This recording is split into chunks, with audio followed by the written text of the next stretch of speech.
2 Chroniques chapitre 32. Après ces choses et ces actes de fidélité, parut Sanchérib, roi d'Assyrie, qui pénétra en Juda, et assiégea les villes fortes, dans l'intention de s'en emparer.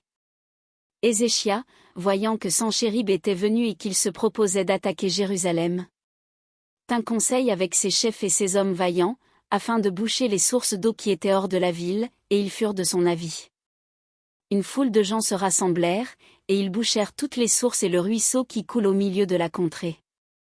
Pourquoi, disaient-ils, les rois d'Assyrie trouveraient-ils à leur arrivée des eaux en abondance? Ézéchia prit courage, il reconstruisit la muraille qui était en ruine et l'éleva jusqu'au tour, bâtit un autre mur en dehors, fortifia Milo dans la cité de David, et prépara une quantité d'armes et de boucliers. Il donna des chefs militaires au peuple, et les réunit auprès de lui sur la place de la porte de la ville. S'adressant à leur cœur, il dit : Fortifiez-vous et ayez du courage. Ne craignez point et ne soyez point effrayés devant le roi d'Assyrie et devant toute la multitude qui est avec lui, car avec nous il n'y a plus qu'avec lui. Avec lui est un bras de chair, et avec nous l'Éternel, notre Dieu, qui nous aidera et qui combattra pour nous. Le peuple eut confiance dans les paroles d'Ézéchia, roi de Juda.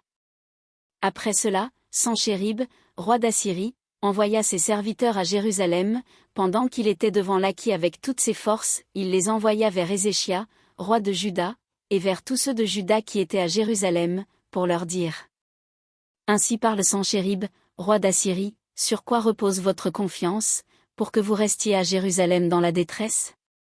Ézéchia ne vous abuse-t-il pas pour vous livrer à la mort par la famine et par la soif, quand il dit : L'Éternel, notre Dieu, nous sauvera de la main du roi d'Assyrie? N'est-ce pas lui, Ézéchia, qui a fait disparaître les hauts lieux et les autels de l'Éternel, et qui a donné cet ordre à Juda et à Jérusalem : vous vous prosternerez devant un seul autel, et vous y offrirez les parfums? Ne savez-vous pas ce que nous avons fait, moi et mes pères, à tous les peuples des autres pays? Les dieux des nations de ces pays ont-ils pu délivrer leur pays de ma main? Parmi tous les dieux de ces nations que mes pères ont exterminés, quel est celui qui a pu délivrer son peuple de ma main, pour que votre Dieu puisse vous délivrer de ma main? Que Ézéchia ne vous séduise donc point et qu'il ne vous abuse point ainsi, ne vous fiez pas à lui. Car aucun Dieu d'aucune nation ni d'aucun royaume n'a pu délivrer son peuple de ma main et de la main de mes pères, combien moins votre Dieu vous délivrera-t-il de ma main? Les serviteurs de Sanchérib parlèrent encore contre l'Éternel Dieu, et contre Ézéchia, son serviteur. Et il envoya une lettre insultante pour l'Éternel, le Dieu d'Israël, en s'exprimant ainsi contre lui, de même que les dieux des nations des autres pays n'ont pu délivrer leur peuple de ma main, de même le Dieu d'Ézéchia ne délivrera pas son peuple de ma main. Les serviteurs de Sanchérib crièrent à haute voix en langue judaïque, afin de jeter l'effroi et l'épouvante parmi le peuple de Jérusalem qui était sur la muraille, et de pouvoir ainsi s'emparer de la ville.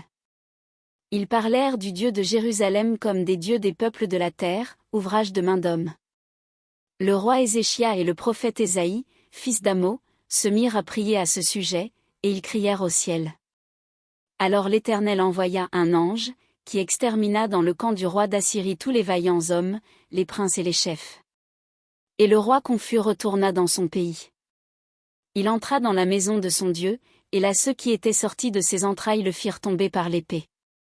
Ainsi l'Éternel sauva Ézéchia et les habitants de Jérusalem de la main de Sanchérib, roi d'Assyrie, et de la main de tous, et il les protégea contre ceux qui les entouraient.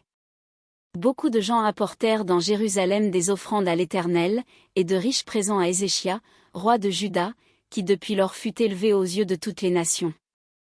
En ce temps-là, Ézéchia fut malade à la mort. Il fit une prière à l'Éternel, et l'Éternel lui adressa la parole, et lui accorda un prodige. Mais Ézéchia ne répondit point aux bienfaits qu'il avait reçus, car son cœur s'éleva, et la colère de l'Éternel fut sur lui, sur Juda et sur Jérusalem. Alors Ézéchia, du sein de son orgueil, s'humilia avec les habitants de Jérusalem, et la colère de l'Éternel ne vint pas sur eux pendant la vie d'Ézéchia. Ézéchia eut beaucoup de richesses et de gloire. Il se fit des trésors d'argent, d'or, de pierres précieuses, d'aromates, de boucliers et de tous les objets qu'on peut désirer. Des magasins pour les produits en blé, en moût et en huile, des crèches pour toute espèce de bétail, et des étables pour les troupeaux. Il se bâtit des villes, et il eut en abondance des troupeaux de menu et de gros bétail, car Dieu lui avait donné des biens considérables. Ce fut aussi lui, Ézéchia, qui boucha l'issue supérieure des eaux de Gihon, et les conduisit en bas vers l'occident de la cité de David. Ézéchia réussit dans toutes ses entreprises.